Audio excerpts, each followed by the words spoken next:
I returned home from work to find a sold sign on my house.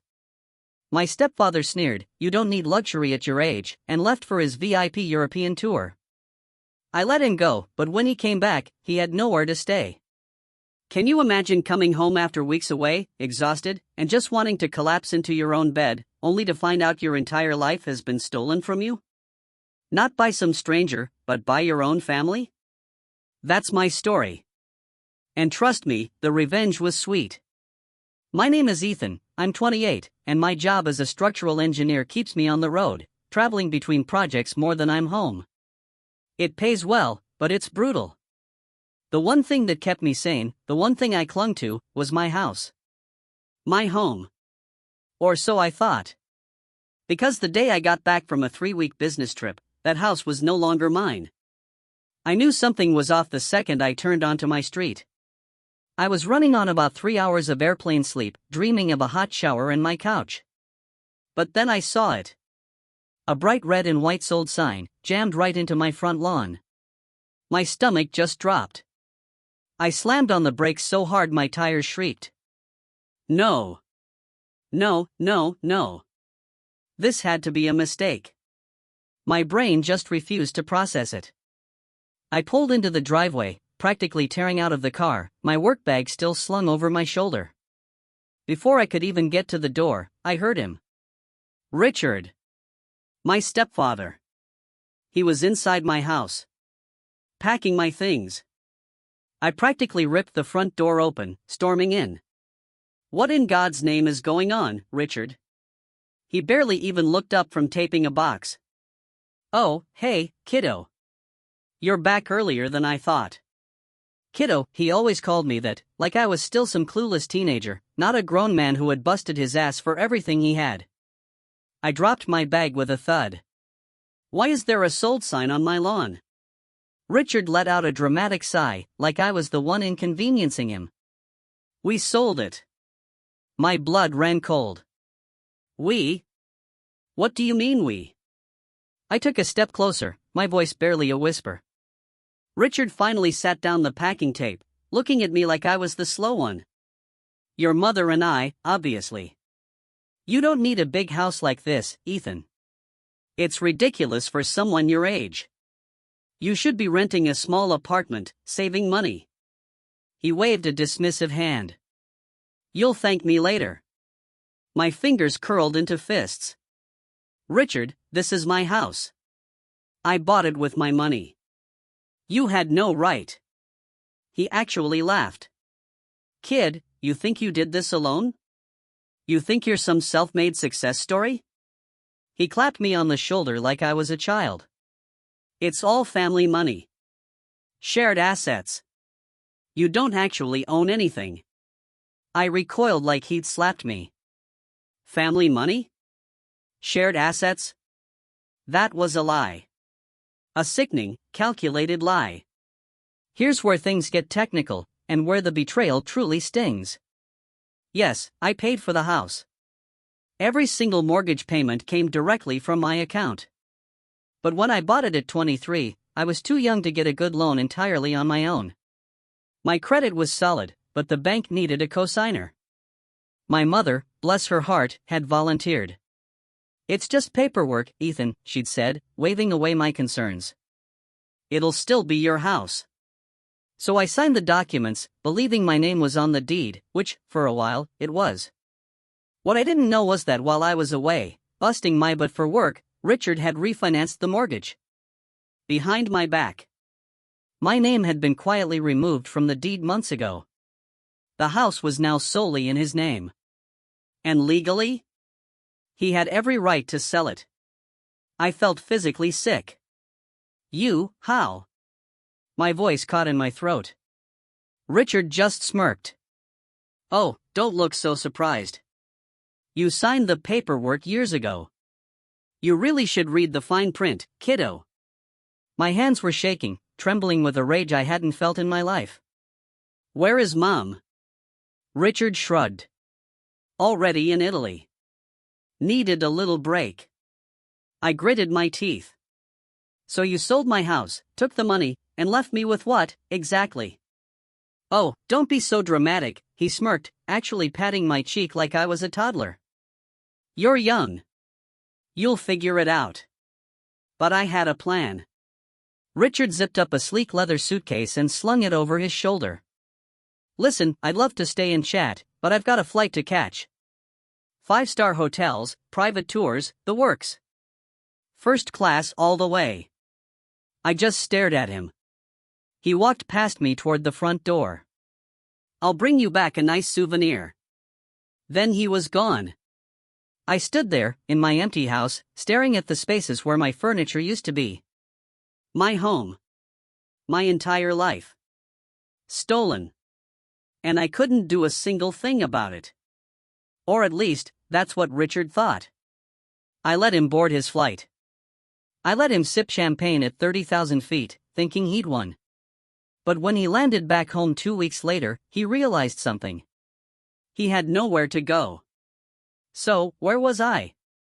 Oh, right. My house was gone, my stepfather was sipping champagne in first class, and I was standing in the ruins of my old life, trying to keep myself from punching a hole in the wall. But I wasn't going to lose my mind. I was going to get even. Ethan, you have to see the bigger picture. The first thing I did was call my mother. No answer. I called again. Straight to voicemail. By the third call, I was shaking with pure rage. Not just because she wasn't picking up, but because I knew. She knew. She had known for weeks, maybe even months, and she hadn't warned me. I texted her, "Mom, call me now." 3 dots appeared. She was typing. Then the message popped up, "Mom, I don't want to do this over the phone. We'll talk when I'm back." I stared at the screen, my jaw clenched so hard. She wanted to wait? After they had sold my house out from under me? I called again. This time, she picked up. "Ethan, I really don't appreciate the tone of your messages." Her voice was calm, detached, like I was the one overreacting. I gripped my phone so tightly my fingers ached. "You don't appreciate my tone?" I repeated, laughing bitterly. "Mom, are you out of your mind? You sold my house." She sighed, like I was being difficult. "Ethan, sweetheart, Richard and I talked about this, and we really think this is for the best." I nearly dropped the phone. "For the best? For who?" "For you," she insisted. "Honey, you have to admit, a house like that was just too much for you. It's expensive, big, a lot of responsibility. You work so much, you barely have time to enjoy it. What's the point of throwing money into a place you don't even use?" I couldn't believe what I was hearing. "Mom, I bought that house. I wanted that responsibility." She scoffed. "Ethan, you're still young. You don't need a massive house at this stage of your life. Richard and I found a much better option for you. A modern little condo, right in the city. It's low maintenance, affordable, much more suitable." I was speechless. "A condo? You stole my house, and now you're trying to convince me to settle for a condo?" She sighed again, like I was a child. "Sweetheart, you have to see the bigger picture. Richard really helped you here. He freed you from all that stress.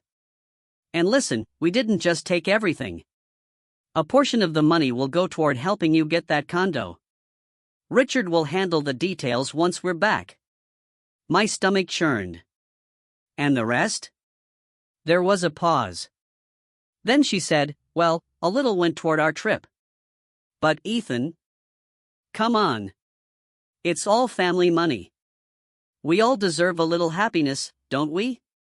I felt like I was going to be sick. She actually believed this. She actually thought they had done me a favor. Legally, he had every right. I spent the next 2 hours going through my paperwork, desperate to find some way to fight this. There had to be something.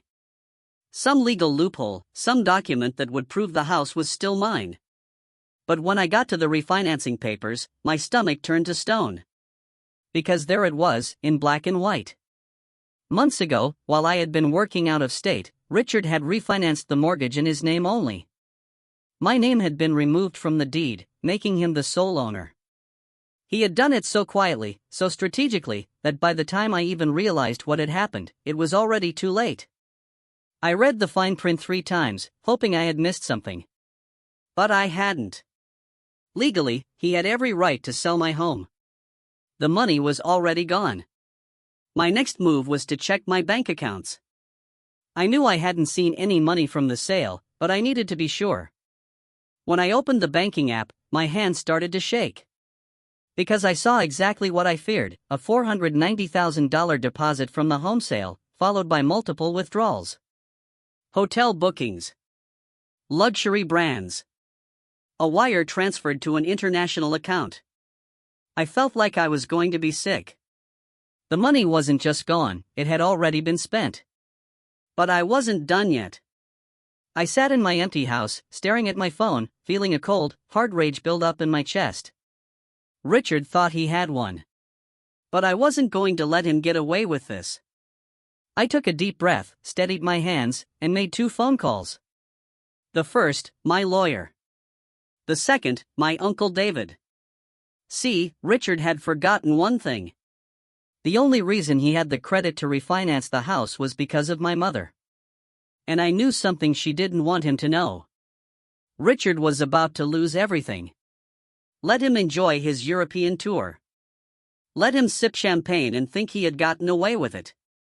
Because when he landed back home, there wouldn't be a single penny left in his name. And he was about to learn exactly what it felt like to have everything taken away from you. Alright, buckle up, because this is where it gets really good. Richard thought he had pulled off the perfect scam. He took my house, spent the money, and jetted off to Europe, all while patting himself on the back for helping me. But what he didn't know was that he had left behind just enough loose ends for me to unravel his entire life. So, while he was sipping overpriced wine in Paris, I was setting the stage for his downfall. Step 1, freeze everything. The first call I made was to my lawyer, Sam. I'd known Sam since college. He wasn't some big-shot attorney, but he was incredibly sharp, and more importantly, he hated guys like Richard. After explaining everything, Sam let out a low whistle. Jesus, Ethan. He really screwed you over. No kidding, I muttered, pacing my empty living room. Tell me there's something I can do. Well, legally, yeah, he had the right to sell the house. My stomach sank. But Sam continued, his voice darkening. If he refinanced the mortgage without your knowledge, we might have something. That got my attention. How? Because your name was originally on the deed, Sam explained. If Richard committed fraud to remove you, falsified a signature, withheld documents, then we can hit him with a lawsuit. I clenched my fist. Can we prove that? That's what I'm going to find out, Sam assured me. He said he'd pull all the records and see if Richard had broken any laws in the refinancing process. If he had, I could drag him into court, freeze his assets, and make his life a complete nightmare. But that wasn't my only move. Step 2, burn his bridges. Next, I called my Uncle David. Uncle David is my mom's older brother. He hates Richard. He saw through his fake charm years ago, but my mom ignored his warnings and married the guy anyway. The moment I told him what happened, David went ballistic. That manipulator. Are you kidding me? He stole your house? Oh, it gets better, I said. He used Mom's credit to refinance.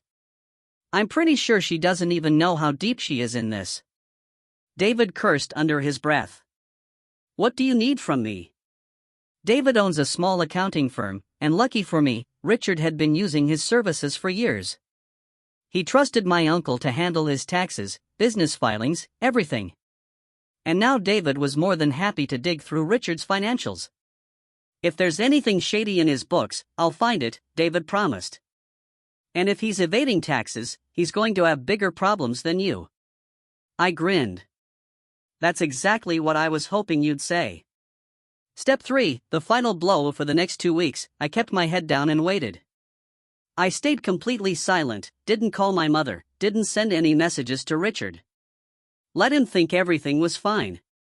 Meanwhile, Sam dug into the mortgage paperwork, and David pored through Richard's finances.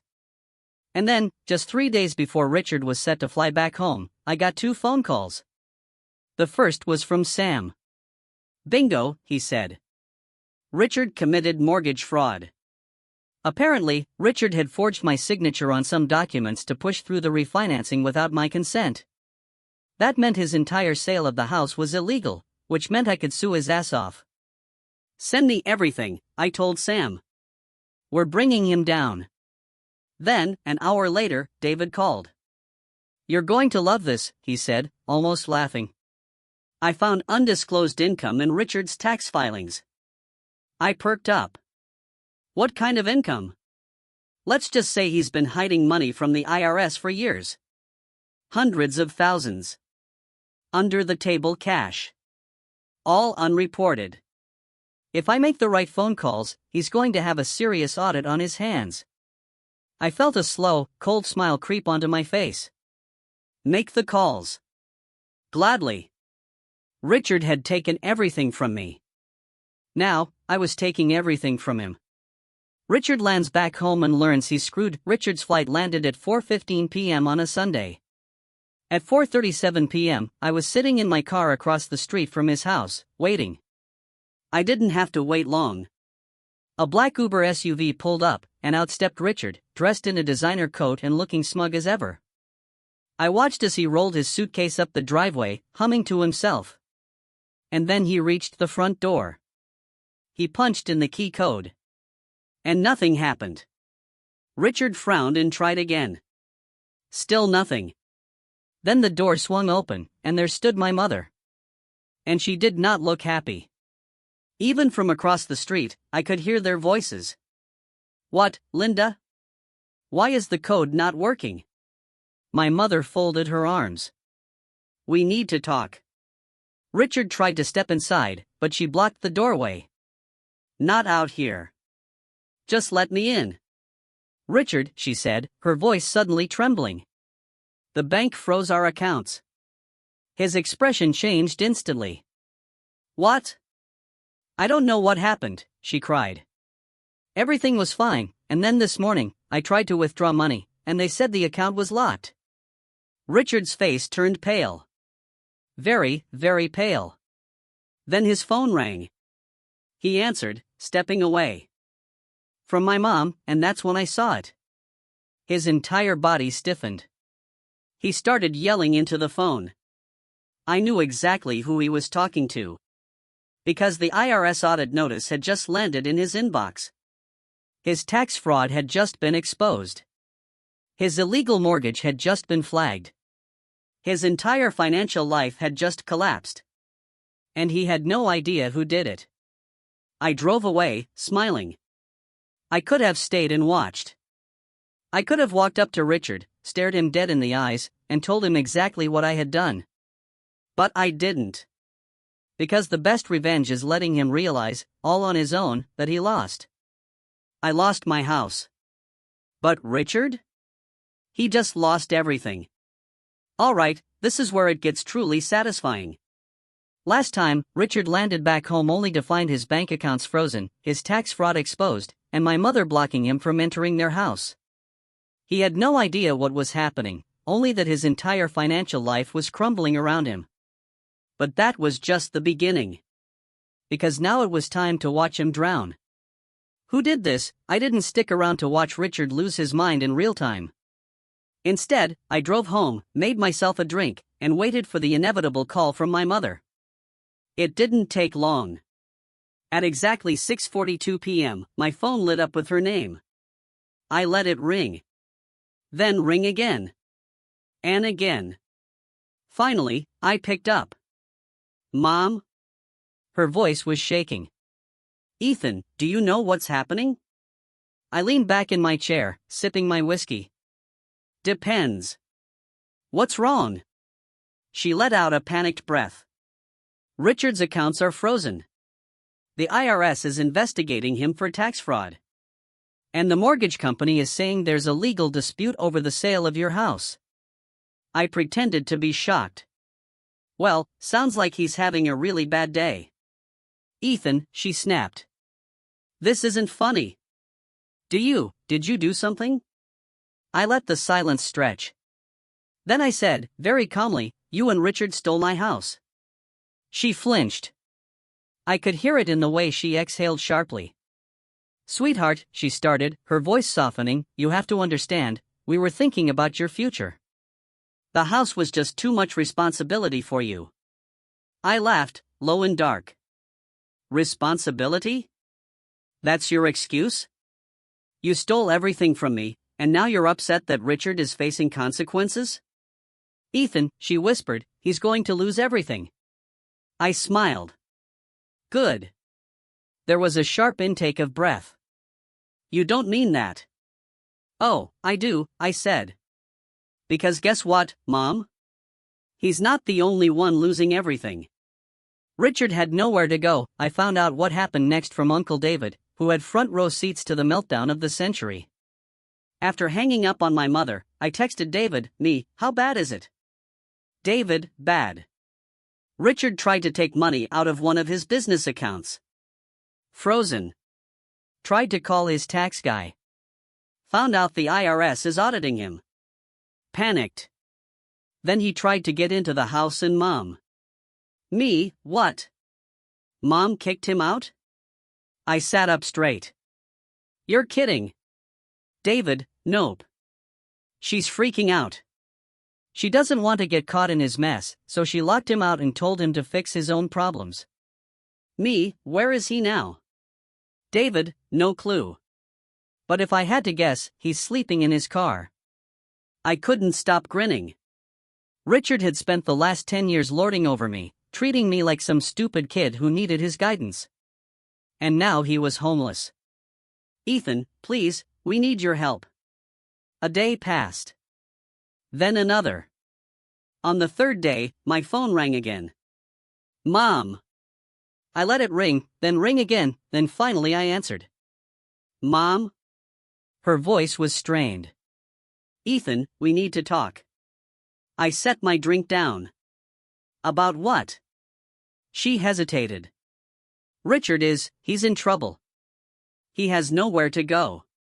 He's sleeping in a motel, but I laughed. Oh, no, not a motel. How tragic. Ethan, she pleaded, please, we need your help. I leaned forward. You need my help? You mean the same child who wasn't ready for the responsibility of owning a house? The same guy you stole from? Sweetheart, Where's the money, Mom? I cut her off. Where's the money from the house? Silence. Then, quietly, it's gone. I closed my eyes, feeling a deep, satisfied burn in my chest. Of course, it was. They had spent it all. First-class flights, luxury hotels, shopping sprees in Paris and Rome. They had burned through nearly $500,000 in weeks. And now they had nothing. I took a slow breath. Let me get this straight. You stole my house, sold it, blew the money, and now that Richard is homeless, you expect me to fix it? Her voice cracked. We made a mistake. I smiled. Yes, you did. Then I hung up. Richard finally breaks, that should have been the end of it. But Richard? He wasn't done yet. That night, at exactly 11:47 p.m., I heard a knock on my door. I checked the peephole, and there he was. Richard. His usually slicked back hair was a mess, his suit was wrinkled, his eyes bloodshot. He looked like he hadn't slept in days. I opened the door just enough to lean against the frame. Richard. He let out a shaky breath. Ethan, listen, No, I cut him off. Whatever you're about to ask, no. His jaw tightened. I just need some time. A place to stay while I laughed right in his face. He flinched. Then, very slowly, I leaned in and whispered, this isn't your home anymore. I watched his face twist. Anger. Shame. Desperation. All flashing at once. You selfish child. I stepped back and slammed the door in his face. He pounded on it. "Ethan, you selfish person." I locked the deadbolt, and then I walked away. His shouting faded as I grabbed a beer, sat on my couch, and turned on the TV. Richard was done. And I had one. Alright, this is it. The final part. Richard had lost everything: his bank accounts frozen, his tax fraud exposed, his wife locked him out, his reputation destroyed. And now he was standing outside my door, begging for help like a fool who played himself. So, how did it all finally end? Well, it was even better than I expected. The last desperate move, after I slammed the door in Richard's face, I expected him to leave. He didn't. Instead, he started pounding on the door, his voice shaking with rage. "Ethan, you arrogant man. You think this is funny? Let me in." I took another sip of my beer, calm, unbothered. "You're wasting your energy, Richard," I called out. "You should be saving it for when the IRS starts knocking." Silence. Then, boom, he banged on the door again. "Let me in, you ungrateful son of a..." I sighed. Then, without another word, I pulled out my phone and dialed 911. "Yeah, hi," I said casually. "There's a man outside my house trying to break in. He's screaming threats. No, he doesn't live here. Yes, I'd like someone to come get him." I peeked out the window just in time to see Richard stumbling back from the door, looking around wildly. He was probably realizing he was about 5 minutes away from getting arrested. He muttered something under his breath, then took off down the street like a haunted man. And that? That was the last time I saw him in person. The final blow: in the following weeks, Richard's life collapsed completely. The IRS audit went through. Not only did they uncover years of tax evasion, but they also found undisclosed overseas accounts, which triggered a full-blown federal investigation. The fraud case moved forward. My lawyer, Sam, tore Richard apart in legal filings.